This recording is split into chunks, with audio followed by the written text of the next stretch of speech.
Essa é a retrospectiva do meu podcast com os melhores áudios de cada tema. Olha, volta e meia alguém me pergunta como lidar com eh, colega de trabalho, cunhado, sogra, às vezes mãe, que são enxeridos, que se metem na sua vida, que querem ficar dando palpite. Muitas vezes são mulheres, né, que ou estão grávidas ou têm filho pequeno, aí todo mundo tem uma opinião, todo mundo quer dar pitaco no nome da criança, no como vai ser o parto, em como vai ser o enxoval, em como educar a criança, no tipo de parto, se vai dar peito, se não vai dar peito. E as pessoas ficam realmente, né, incomodadas, porque ninguém gosta de alguém se meter na sua vida querendo dar opinião onde você não pediu, né. Eu brinco que às vezes parece até problema de memória, né. Quantidade de gente dando opinião que você não pediu é brincadeira. Eh, e isso acontece o tempo todo, é impressionante, assim, a capacidade das pessoas de se meterem na vida dos outros sem serem chamadas, né. Eu me impressiono porque, assim, eu até quando eu sou chamada, eu me eu me reservo o direito de não me meter. Eu sempre penso, eu falo assim: "Cara, será que eu tô qualificada para dar uma opinião?", mesmo quando a pessoa está pedindo, né. E estamos aí, vivendo num mundo em que as pessoas se sentem completamente no direito de se meter na vida, né, de dar opinião, de dar pitaco, de, se meter mesmo, né, sem ter o menor direito, a menor intimidade, sem ter sido convidados. Olha, é realmente impressionante. Nessas horas que eu falo que vale a regra dos boletos, né. A regra dos boletos é uma regra simples, é assim, ó, para cada opinião que você quiser dar sobre a minha vida, é um boleto meu que você tem que pagar, entendeu.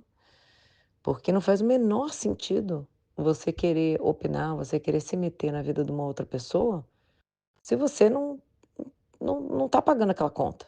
A conta da vida da pessoa é dela, não é sua, né. Então, assim, como que você vai se meter nisso? Então, porque se você realmente quiser: "Ah, não, mas eu faço questão de me meter na vida da minha cunhada, da minha nora, da minha filha", de quem quer que seja. Legal, então você vai ajudar a pagar a conta também.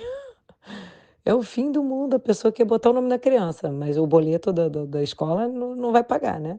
A pessoa quer, cara, ditar regra de como vai ser seu parto, mas, né, o boleto do hospital, do plano de saúde também não quer pagar. Então é o seguinte, cara, você vai pagar boleto? Aí a gente começa a conversar. Se não, colega, sinto muito, sinto muito. E é engraçado que parece intuitivo isso, né. A gente fala da regra dos boletos, as pessoas falam: "Óbvio, claro". Ninguém paga meus boletos, né, todo mundo quer dar opinião, ninguém paga meus boletos, só eu que pago. Então, parece até óbvio, mas mesmo assim, mesmo sendo óbvio, o mundo está cheio de pessoas que se sentem nesse direito. E aí vem a próxima pergunta, que é assim: por quê, né? Por que que tanta gente ignora a regra dos boletos e se mete na vida dos outros mesmo assim?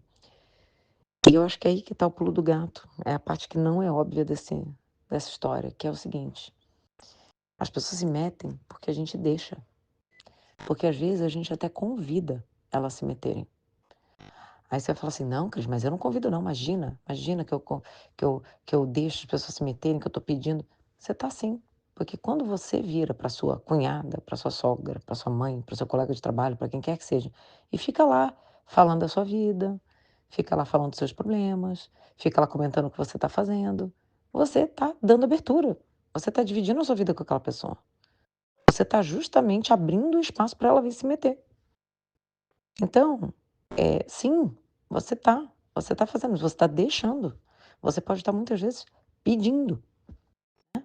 Se você está o tempo todo indo lá atrás da vizinha, né, do coleguinha de trabalho, de quem quer que seja, para ficar se lamentando da sua vida, para ficar falando do que está acontecendo, para ficar, falando sobre as escolhas que você tem que fazer, ou quão difícil tá, pô, a outra pessoa do outro lado é um ser humano, no mínimo, ela vai, né, ter uma empatia ali com o que você está pensando, e ela vai na cabeça dela querer ajudar. É daí que vem muitas dessas sugestões da simpatia. Então, assim, pense bem, pense muito bem em como que você está dividindo isso, que tipo de abertura você está dando para as pessoas, que tipo de conversa você está tendo, com quem, aonde, como e por quê. Porque é daí que vem, é daí que vem. Para pensar, você acha que alguém que não dá abertura nenhuma, que não fica dando detalhe de como é que tá a vida, que não fica chorando as pitangas pra uma outra pessoa, você acha que do nada, a pessoa vai lá aparecer na sua vida e vai começar a te falar o que você tem que fazer? Não vai, né? Pois é, porque você não deu essa abertura, você não deu essa intimidade, percebe? Então é aí que tá o negócio.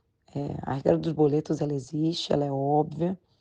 Claro que você sempre pode se ver numa situação e falar assim: "Olha, coleguinha, cunhada, sogra, mãe, vizinho, obrigada pela sua sugestão, mas no fim a conta é minha, eu que pago, né, então a decisão é minha, eu vou seguir aqui no meu caminho". Você sempre pode fazer isso.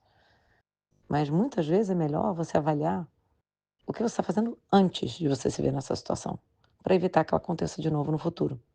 Me dá 2 segundos que o próximo já vai começar. Nada fez ser mais urgente eu me tornar uma pessoa melhor do que ser mãe. E que a coisa mais importante que você pode fazer por elas é o exemplo. É o exemplo. Porque você pode falar o que você quiser para os filhos. Eles não vão fazer o que você fala, eles vão fazer o que você faz. O exemplo clássico que eu dou, eu falo muito sobre inteligência emocional. Eu acho que é um divisor de águas, assim, entre as pessoas que vão mais longe, que têm mais sucesso e as que não vão. Eu acho que é a nossa capacidade de separar a nossa reação, dar um espaço entre a nossa reação e a situação. Entendeu? Uma pessoa que não tem inteligência emocional, ela acontece e ela reage de qualquer jeito.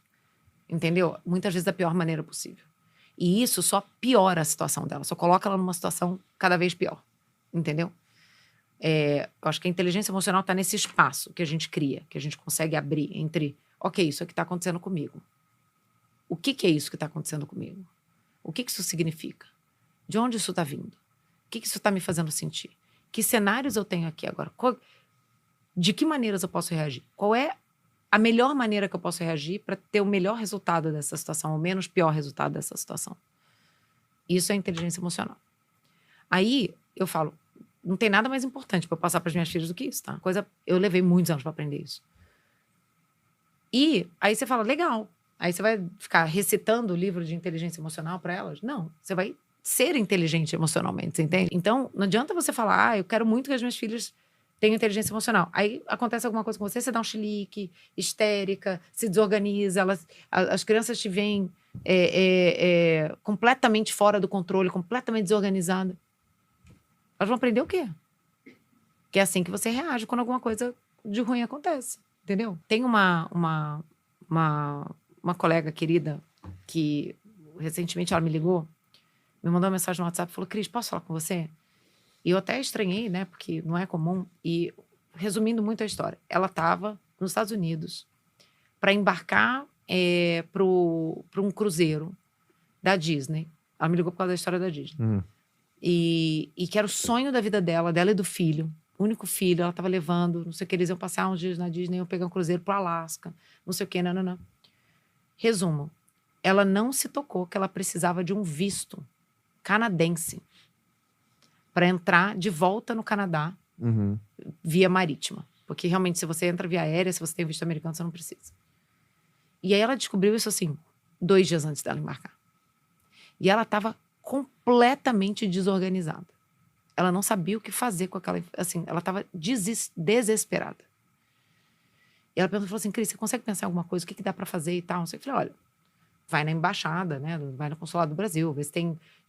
aliás, do Canadá, vê se você consegue um visto de emergência e tal, não é? Mas deixa eu te falar uma coisa. É muito provável que não vá dar. Que não vá rolar. E aí tem coisas de logística que você precisa fazer, de ver se você consegue recuperar seu dinheiro, falar com a Disney. Em geral, eles são bem acomodativos com esse tipo de imprevisto, né? Para você conseguir reagendar, você não perder completamente, mas eu falei assim, é muito provável que você não vai embarcar nesse... Mas é meu sonho, e ela chorava. Entendeu? Eu falei, olha só, você sabe qual é a coisa mais importante que você tem que fazer agora? Você tem que segurar a sua onda pro seu filho. Porque ele também não vai realizar o sonho dele, e ele te ver desse jeito é a pior coisa que pode fazer por ele. Você tem que ser forte por ele. Você tem que convencer ele que tá tudo bem. Você tem que falar para ele assim, filho, olha só, imprevistos acontecem. A gente vai ter que lidar com isso na vida. Esse é um. E a gente fica mais forte cada vez que alguma coisa dessa acontece. Você tem que ser essa pessoa para ele. Esse é o seu papel agora nessa situação. Então, se acalme, se organize, porque é isso que você precisa fazer pelo seu filho. Não é outras férias. É garantir que ele passe por essa situação e aprenda a lição certa e não veja um exemplo ruim. Entendeu? Então, é exatamente isso. Essa urgência de você ser a sua melhor versão, porque seu filho precisa desse exemplo, entendeu? É muito urgente. É muito urgente. Você não pode se dar o luxo de deixar para depois você ser melhor e dar um exemplo ruim hoje. Já foi. Aquela lição ele já aprendeu errado. Espera só 2 segundos que o próximo já vai começar. Então, eu tenho uma visão muito particular sobre propósito, tá? Para mim, propósito é a gente ser útil. Acabou. Assim, qual é o seu propósito, Cris, na vida? Ser útil. Para quem? Para quem precisa. Para minha família, para o Nubank. Depois do Nubank, sei lá, para quem. Sei lá, ser útil. Por isso que eu não me vejo de jeito nenhum sem deixar de ser útil, entendeu? Porque esse é o meu propósito. Então, assim, onde quer que eu vá e onde quer que eu esteja, seja dentro da empresa, fora da empresa, em casa. Eu sou aquela pessoa, gente, se eu for na sua casa, eu vou estar assim, posso te ajudar com a louça?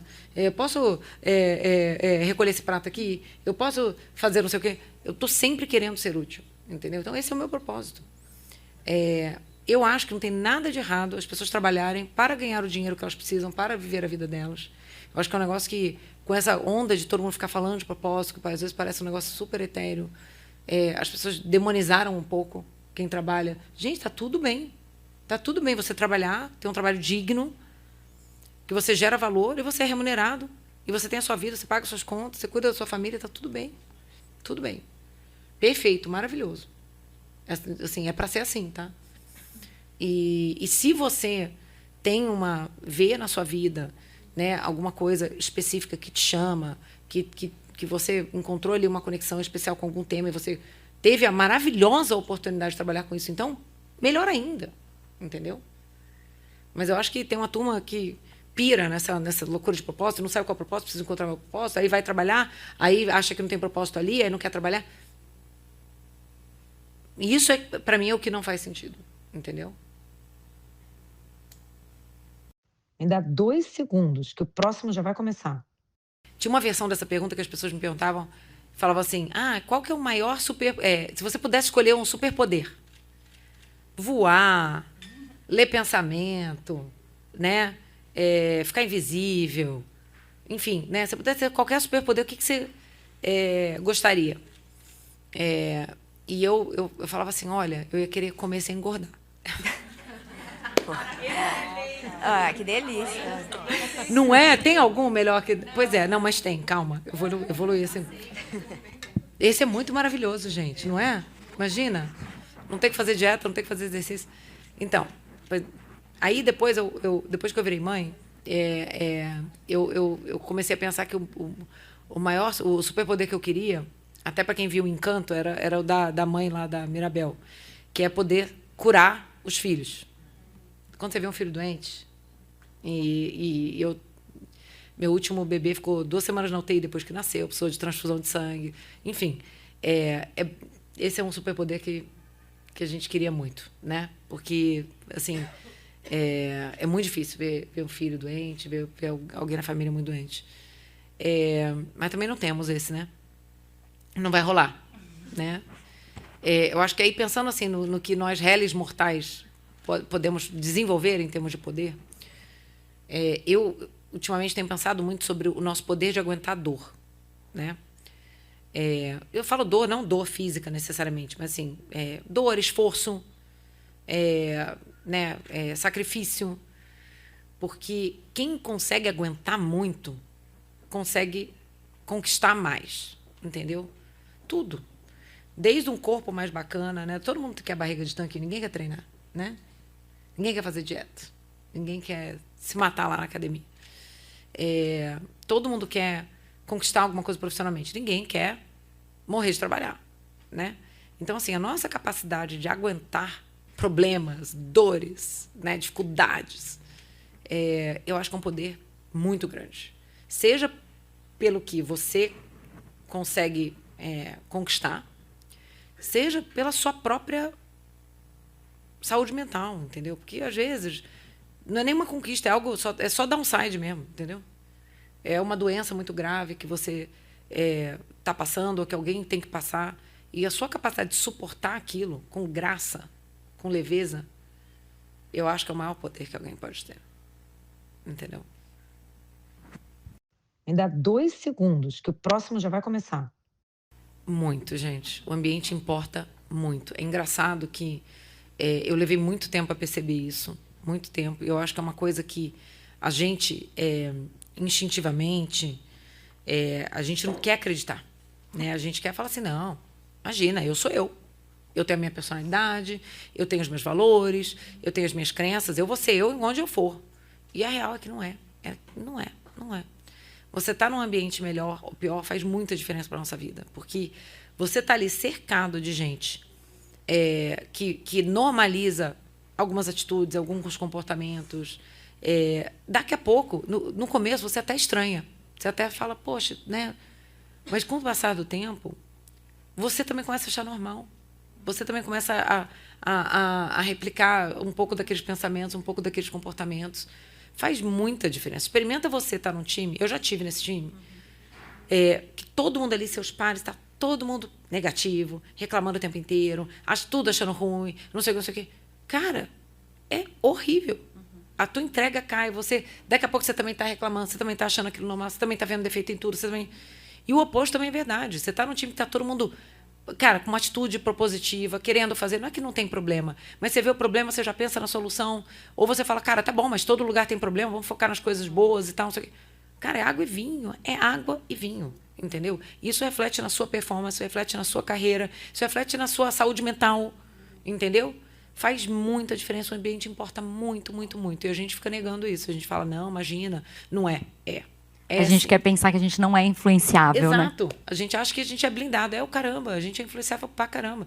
Gente, eu tem uma história engraçada que, assim, se eu convivo muito com, sei lá, se eu viajo, vamos supor, eu fico na Bahia, né? A Veca tá aqui. Fico uma semana na Bahia, eu volto com sotaque. E se eu vou pro Sul, mesma coisa. Eu lembro, numa época, gente, isso tem, sei lá, 15 anos. Eu assumi uma posição sênior comercial, né? Que eu tinha responsabilidade por escritórios comerciais no país inteiro.